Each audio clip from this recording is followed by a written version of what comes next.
راته مولا تلو نو اته ورځې تقریر وکړو. په اتم ورځ پکې یو بوډا غوندې وجړل،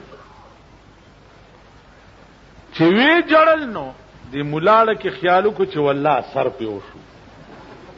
دا د سپینګیري چې اثر وشو دام ډیره ده. چې تقریر بس کو بوډا راوغوښتو چې ماما کومې خبرې در باندې اثر کړو چې ودې جړل. هغه ورته وی چې ملا صاحب پختنه ما کا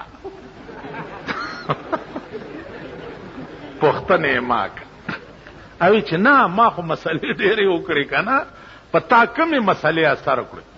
وی چې وش وزړه مې چاود دی ما مې زړګای لټاوه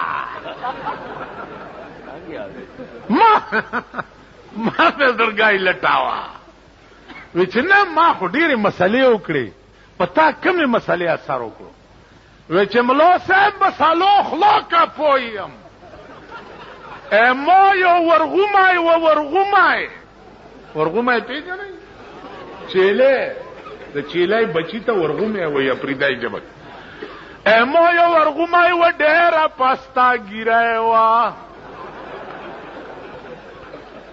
غریب مړ شوی ده تو چې دا مسالې کړې و ما دې ته وکاته نو دا پاستا ګیره دی چې خوڅاوله نو مالا مې ورغومای را یاد شه.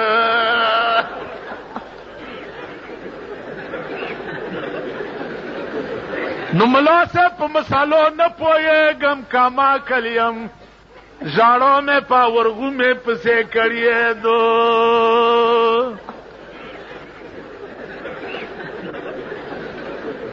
نو ملا صاحب په مسالو نه پوهېږم کاما کلیم ژاړو مې په ورغومې پسې کړې دو. نو اوس د داسې مولا ذموار نه یم لکه تیرات یو مولا لا.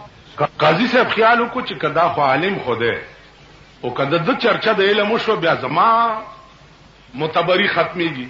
چې ویل کوه ملا صاحب باس بکو کپړ مې کړې تختې به او کپړ دې کړم تخته. مولا خیال کړی چې ما منطق او ریاضي او حکمت او فلسفه او قرآن او حدیث او فقه او اصول دا ټول ویلی دي دی به په څه کې ما سره باس کړي. ویل قاضي صاحب را میدان ته شه.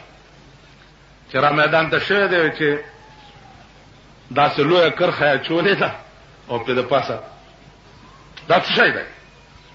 مولا ګوري چې خدای دا خوا د ریاضي څه قرم نه ده څه د هغه استرلاب کرښې مرخیم نه دي ومیا زر او تاسو غوندې ورته ناست دي قاضي صاحب خو پیچاړ دی ومیا او چې یاره قاضي صاحب په دې خو نه پوهېږي ومکت پیاڅه او صوبه نه پېژني دا ستره داسې پیاڅه ده وایي پسه پې صوبه دي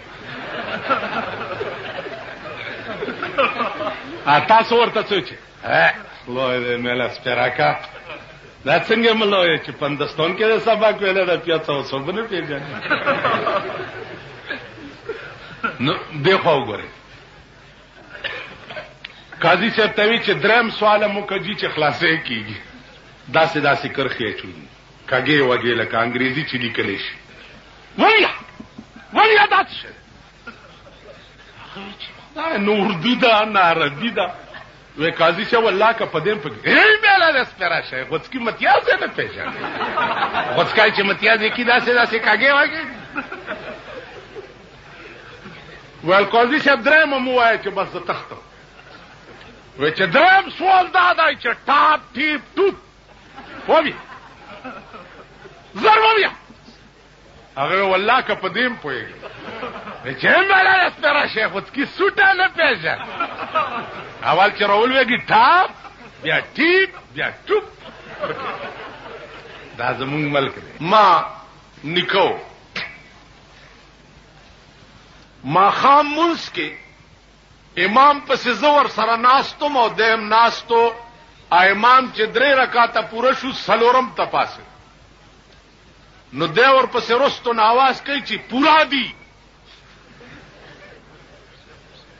منځو شو سلام وګرځېدو ما مې نیکه ته وویل چې دا تا خو مونځ مات شو